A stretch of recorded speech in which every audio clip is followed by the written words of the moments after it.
In 1856, British railway engineers were pushing a new track from Karachi to Lahore, scouring the Punjab region for raw materials. Locals pointed them to a massive mound of perfect kiln-baked bricks. The engineers pulled up millions of them to use as a sturdy trackbed, completely unaware they were bulldozing a priceless archaeological site. It took until the 1920s for the truth to surface. Archaeologists excavating those heavily looted sites at Harappa and Mohenjo-Daro realized the brickwork belonged to a highly sophisticated ancient metropolis. This map shows the true footprint of that discovery. This was a continuous network of settlements stretching across 1.3 million square kilometers, rivaling the size and age of both ancient Egypt and Mesopotamia. But as archaeologists dug deeper, they found a bizarre vacuum in the dirt. There were no grand palaces, no giant statues of god-kings, and zero evidence of mass warfare. Yet, these sprawling settlements featured highly complex urban engineering that feels surprisingly modern. How exactly does a society build a flawless, master-planned urban machine without the usual signs of military force? And why did millions of people eventually abandon it? To understand them, we have to look back 9,000 years to a place called Mehrgar. Nomadic hunters started settling along the river valleys, farming crops and building the region's first permanent structures. By 2600 BCE, those early settlements evolved into massive hubs like Mohenjo-Daro and Harappa, built on rigidly precise grid systems. The main roads ran perfectly straight, intersecting at exact 90-degree angles. An entire administration mapped out these layouts before a single brick was laid. Even the raw materials were strictly controlled. The millions of kiln-baked bricks used across the empire share the same mathematical proportions, even in cities hundreds of miles apart. The standard home was 2 or 3 stories tall, built around a central courtyard.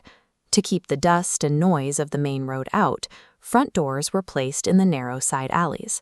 A culture obsessing over uniform street grids and standardized bricks suggests a society prioritizing shared civic order rather than individual power.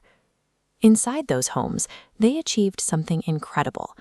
Almost every private residence had its own well and an indoor flushing toilet.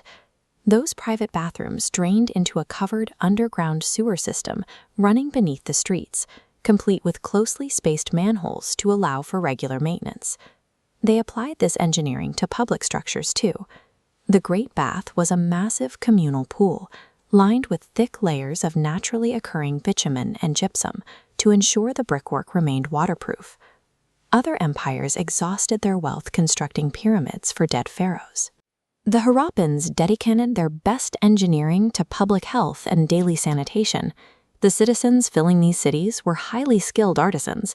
They were among the very first humans to cultivate and spin cotton, and they crafted intricate jewelry worn by people across all social classes.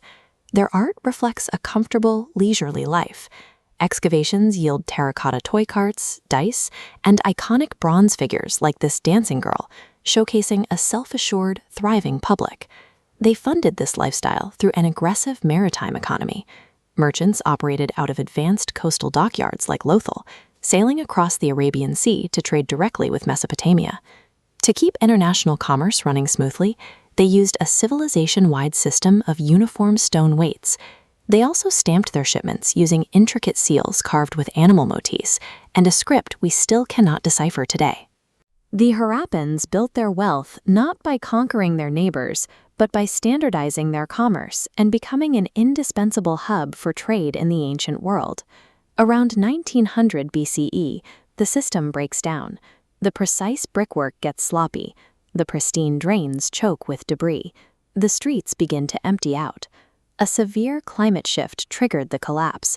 Monsoon patterns drifted eastward, cutting off reliable rainfall and plunging the agricultural plains into decades of extreme drought. Below ground, shifting tectonic plates altered the geography. Vital waterways changed course, eventually causing massive life-giving rivers like the Sarasvati to dry up entirely. No foreign army invaded them. The natural geographic engine that powered their perfect urban grids simply failed. There was no apocalyptic massacre. Instead, the Harappans made a calculated choice to abandon their failing megacities as the environment became untenable. Millions of people migrated away from the dried-out valleys, scattering into smaller, decentralized farming villages where local resources could actually support them.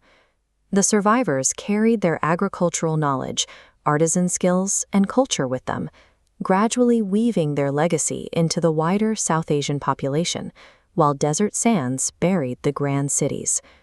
The Harappan ruins remind us that massive urban success doesn't always require an empire's sword, but they also stand as a stark warning.